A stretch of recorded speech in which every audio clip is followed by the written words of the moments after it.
Hello guys, welcome to back. உங்களை எத்தனை பேருக்கு தெரியும் மாயா சூப்பரா பாடுவாங்கன்னு? ஆமாங்க, அப்கோர்ஸ் நம்ம பிக் பாஸ் ஷோல அப்போதைக்கு எப்ப பாடிட்டு இருந்தாங்க. அவங்க வாய்ஸ் சும்மா மெல்டிங், வாய்ஸ் சும்மா செமையா இருந்துச்சு. அந்த மாதிரி பிக் பாஸ் லைவ்ல அவங்க சூப்பரான ஒரு பாட்டு பாடுறாங்க. அதை பார்த்து எல்லாருமே வேந்து போயிட்டாங்க. உனக்கு எப்படி ஒரு திறமையா சொல்லி நல்ல வாழ்வு அளித்திடவட்டம் மாறி பொழுந்திட வருவாணியே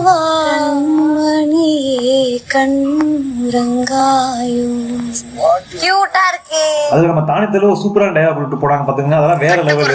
நானே பாடிட்டு இருக்கேன். இனிமையான குரல் வச்சு நீங்க ஏன் பாட மாட்டீங்க? நீங்க வேற லெவல். ஏங்க தூரத்துல வாய்ஸ் பாடுற மாதிரி இருக்குங்க. வாய்ஸ் பாடுற மாதிரி இருக்குங்க. வாய்ஸ் ஆக்சுவலி மாயாக்கோட இனிமை குரல் ரொம்ப எவ்வளவுதான் அழகா இருந்தாலுமே, சூப்பரா ரசிக்கிற மாதிரி இருந்தாலுமே, நம்ம தானத்திலேயே பாரு கட்ட குரலையும் அதுவும் வேற ரகம்.